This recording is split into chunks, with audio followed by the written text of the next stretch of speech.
ಗುರು ನಿಮ್ಮ favourite. Thank you. ನೆನಪಿದ್ಯಾ? ಏನು sir ಅದನ್ನು ಹೇಳೋಂಥದ್ದೇ ಸರ್? ಏನಿಲ್ಲ, ಚಾಕ್ಲೇಟು ಶೂಟಿಂಗ್ ಆಗ್ಬೇಕಾದ್ರೆ ಇವ್ರ ಹತ್ರ ನಾವು ದಿವಸ ತೊಗೊಳ್ತಾ ಇದ್ದೀವಿ, ಒಂದು ಬಂಡಲ್ ತೊಗೊಂಡಿದ್ದಾರೆ. Thank you. ಅಲ್ಲ, ಎಷ್ಟು ದೊಡ್ಡ ಪ್ಯಾನ್ ಇಂಡಿಯಾ ಸೂಪರ್ ಸ್ಟಾರ್ ಅವ್ರು ನೋಡಿ, ಎಷ್ಟು ಚಿಕ್ಕ ವಿಷಯಗಳನ್ನ ಎಷ್ಟು ಇಷ್ಟಪಟ್ಟು ಅವರು ರುಚಿಸಿ ಚಾಕಿನ ತುಂಬ ಇಷ್ಟಪಟ್ಟು ತಿಂತಾರೆ ಅಂದ್ಬಿಟ್ಟು ಅವ್ರು ತಗೊಂಬಂದಿದ್ದಾರೆ. ನಾನೊಬ್ಬ ಮಾತ್ರ ಅಲ್ಲ, ಇಡೀ ಸೆಟ್ ಇದನ್ನೇ ಮಾಡ್ತಾ ಇತ್ತು. ಲಾಸ್ಟಿಗೆ ಬೇರೆ ಶೆಡ್ಯೂಲ್ ಬೇರೆ ಸಿನಿಮಾ ಮುಗಿಸ್ಕೊಂಡು ಬರ್ತಾ ಒಂದು ಬ್ಯಾಗ್ ಎಲ್ಲ ಚಾಕ್ಲೇಟ್ ತರ್ತಿದ್ರು ಅವರು.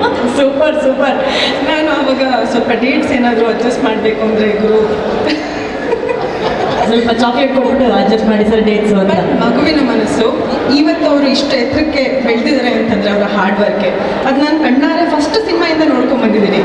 ಊಟ ಬೇಡ, ನಿದ್ದೆ ಬೇಡ, ಅಥವಾ ಎಲ್ಲರೂ ಫ್ರೆಂಡ್ಸ್ ಒಟ್ಟಿಗೆ ಕೆಲಸ ಮಾಡ್ತಾ ಇರೋದು. ನಾವೇನೋ ಊನೋ ಕಾರ್ಡ್ಸ್ ಏನೋ ಆಡ್ತಿರ್ತೀವಿ, ಹೋಗ್ತಾರೆ ಹೋಗ್ತಾನೆ ಆಡ್ಕೊಳ್ಳಿ.